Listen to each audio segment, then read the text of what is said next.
नमस्कार, मेरा नाम भजनलाल कुमार है और आप देसी न्यूज़ देखना स्टार्ट कर चुके हैं। यूँ तो कहे नगर पंचायत का महोत्सव लगभग समाप्त हो चुका है। ऐसे में ही सभी उम्मीदवार जीतकर बधाइयाँ दे रहे हैं। वही हम पहुँचे हैं वार्ड नंबर 18 में, जो कि राजा बाबू के नाम से प्रसिद्ध हैं। उन्होंने भी काफ़ी अच्छा जीत हासिल किया है। शायद नगर पंचायत पालीगंज की हम बात करें तो सबसे बड़ी जीत है उनकी, और वह बड़ी जीत किस तरीके से इजहार करना चाहते हैं, उन्हीं के पास आए हैं। कैसे उतना वोट लाए और किस तरीके से इस बड़ी जीत को वह भुनभुना रहे हैं, उनके लोगों से भी पूछेंगे। वैसे हम वही उम्मीदवार से भी बात करने की कोशिश करेंगे कि आखिर इतना वोट लाने में कितना प्रयत्न किया गया है। जैसा कि हम बात करें तो कई वार्डों में ऐसा स्थिति है कि लगभग 100 से 150 पे ही जीत हुई है, लेकिन इनका 732 मत आए हैं, जो कि काफ़ी ज़्यादा होता है नगर पंचायत वार्ड के लिए। लगभग कई चीज़ों को देखा जाए तो अध्यक्ष पद के लिए भी 732 वोट आते हैं, जो कि एक वार्ड को होते हुए भी इन्होंने 732 मत लाए हैं, जो कि बहुत बेहतरीन है। 325 वोटों से इन्होंने जीत हासिल किया है। इन्हीं से हम जानेंगे कैसे इन्होंने काम किया, कैसे जनता के पास गया, क्या कुछ वादाएं की है जिसको लेकर इन्हें जनता ने मत दिया है और आज यह जीत कर सामने आपको दिख रहे हैं। क्या नाम है सर आपका? हाँ, रणधीर नारायण सिंह, और नीरजपुर वार्ड नंबर 18 से हम चुनाव जीत कर आए हैं। सबसे पहले हमने 2016 में मुखिया चुनाव लड़ा, जिसमें कि जैसे कि हमारा चौथा पोजीशन रहा, और उस हार के बाद हमने ये सबक लिया कि हाँ, इस हार के बाद हमने सबक लिया कि लगातार हमको जनता के बीच रहना है। उनके हर सुख दुख में उनके लिए हर समस्या जो भी है उसको अपने स्तर से निवारण करना है, चाहे हमारे पास पद हो अन्यथा न हो। और इसी आधार पर हमने लगातार 6 सालों तक काम किया, और इस काम करने के दरम्यान ही हमारा जैसे कि जो पंचायती राज है ख़त्म होकर नगर पंचायत के तौर पर आ गया, और इसमें हमको वार्ड चुनाव लड़ना पड़ा। और रिजर्वेशन रोस्टर के अनुसार चूँकि अध्यक्ष और उपाध्यक्ष का चुनाव हम नहीं लड़ सकते थे, हमको वार्ड तक ही सीमित होना पड़ा, और इस वजह से हमने वार्ड चुनाव के में ही आया। और जो जनता का प्यार और आशीर्वाद और जो समर्थन लगातार हमको मिल रहा था 2016 से, वो उसमें और बढ़ोतरी हुई। और इसके लिए हम अपने जनता को तहे दिल से आभार और धन्यवाद देते हैं कि इतनी बड़ी जीत के साथ उन्होंने हमें इस नगर पंचायत में भेजा है। और हम आशा करेंगे कि उनके जो भी समस्याएं हैं अपने स्तर से बिना कमीशन के, बिना भेदभाव किए हुए, और हर जाति, हर धर्म, हर समाज के लोगों के लिए काम करें।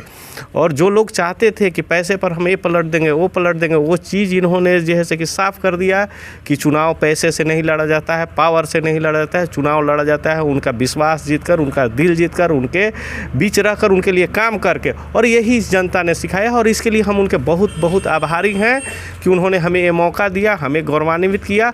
और अब हमारा ये फ़र्ज़ बनता है कि हम 5 साल तक, क्या अगले जितने दिन तक हम राजनीति में रहे, उनके लिए अनवरत सेवा करते रहे, बिना भेदभाव के, बिना कुछ सोचे, बिना कुछ अपना लाभ हानि देखे हुए उनके लिए काम करें। बस ये पूरे नगर पंचायत में बहुत चर्चा का विषय बना हुआ था वार्ड नंबर 18। शायद इतना जैसे कि किसी वार्ड को प्रचारित नहीं किया गया, या इतना किसी वार्ड के लिए टसन नहीं हुआ। जी।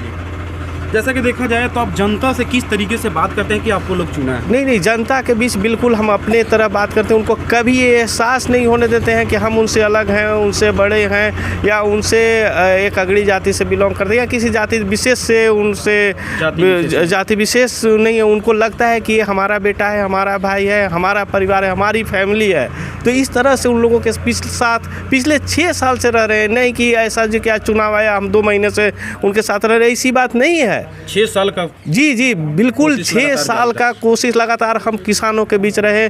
हमारे यहाँ सबसे बहुल क्षेत्र है किसान बहुल क्षेत्र, जिनको हर समय परेशानी हो रही थी पटवन के लिए लेकर, बिजली को लेकर। और हमने सारी सरकारी योजनाओं को बगैर सत्ता में रहते हुए अपने व्यक्तिगत स्तर से उसको धरती पर उतारा।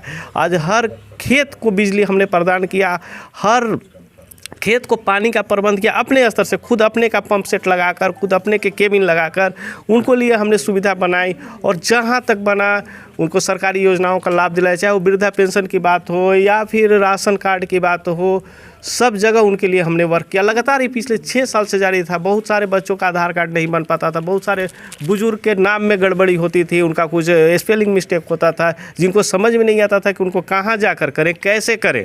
उसको हमने अपने जैसे कि सूझबूझ से या काम करते करते उसके अनुभव के थ्रू, अनुभव के माध्यम से उनको मैंने सही किया, करेक्ट कराया। आज बहुत सारे लोगों का पेंशन बंद हो गया। गया था, उसके पेंशन को मैंने दोबारा चालू कराया। इसी थोड़े से टेक्निकल फॉल्ट के चलते वो लोग दौड़ते थे। बहुत सारे ऐसे हमारे यहाँ जो थे बुजुर्ग जिनकी उम्र वास्तविक उम्र 80 साल थी, आधार पर उनके उम्र थे 45 साल 44 साल, और इस वजह से उनका जैसे कि पेंशन रुक चुका था। उनके पास कोई समस्या नहीं, कोई चीज़ हो नहीं रहा था। वनमंडल दौड़ रहे थे, ब्लॉक दौड़ रहे थे, कहीं कोई अधिकारी उनके सुनने वाले, लेकिन उनके भी मैंने काम किए और उनके पेंशन को चालू करवाया। बहुत सारे जैसे कि देखा जाए सर, तो आपके वार्ड में महिलाएं भी काफी जी उनकी भी बहुत सारी समस्या जी क्या कुछ पे उन पे बात किए थे? जी, महिलाओं के साथ समस्या थी कि उनके जैसे कि जो हस्बैंड लोग होते हैं, आते हैं दारू पीकर, बहुत ज़्यादा आते हैं, बहुत ज़्यादा उनको परेशान करते हैं, टॉर्चर करते हैं। तो हमने वहाँ पर भी महिलाओं के लिए भी हर एक महिला से जाकर घर घर मिला, उनको ये आश्वासन दिया कि जितने मतलब हो सकता है उस चीज़ को हम कंट्रोल करने का प्रयास करें। ऐसे सरकार अपने स्तर से भी कर रही है, लेकिन एक जो होता है मोटिव देना, एक उनको समझाना उनके जेंट्स को या उनके परिवार को कि इस नशा से दूर रहें और अपने परिवार के प्रति समर्पित रहें। और उनको महिलाओं को ज़्यादा विशेष दिक्कत होती थी, रात के समय उनका बिजली चली जाती थी, उनके यहाँ पानी नहीं आ पाता था, नल जल 6-6 महीने बंद हो जाते थे। सबसे बड़ी समस्या सर शौचालय के लेकर भी आती है, महिलाएं जो बाहर चली जाती हैं। जी उसके पे क्या? नहीं, शौचालय के लिए तो एक सार्वजनिक शौचालय के लिए हम अभी सोच रहे हैं कि कुछ जैसे ऐसे जगह हों जहां पर कि आम सहमति से सार्वजनिक शौचालय की व्यवस्था हो महिलाओं के लिए, जहां पर कि वो लोग अपने ढंग से सब जो नित्य क्रम होता है उसको कर सकें।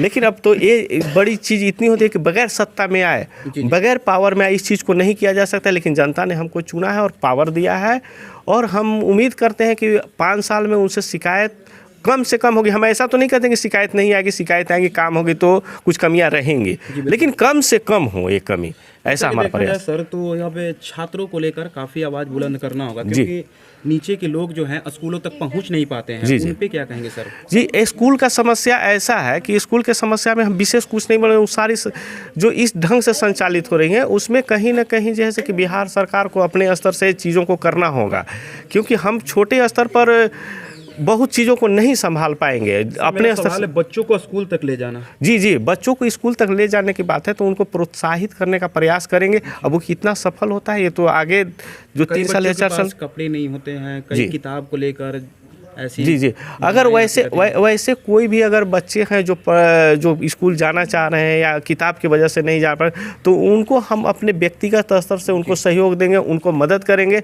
कि वो संसाधनों की कमी से भी स्कूल ना छोड़ें। अगर वो इंटरेस्टेड नहीं हो पा रहे हैं या मोटिवेट नहीं हो रहे, तो उनके लिए भी उनको किया जाएगा। लेकिन संसाधन कहीं भी रोड़े, मतलब उनके रास्ते में रोड़े नहीं आएंगे। सारे संसाधन हम अपने स्तर से, व्यक्तिगत स्तर से उनको उपलब्ध कराएंगे। ऐसा सरकारी स्तर से भी उपलब्ध हैं, लेकिन उन तक पहुंच पाते हैं नहीं पहुंच पाते, उस पर हम नहीं जाएंगे।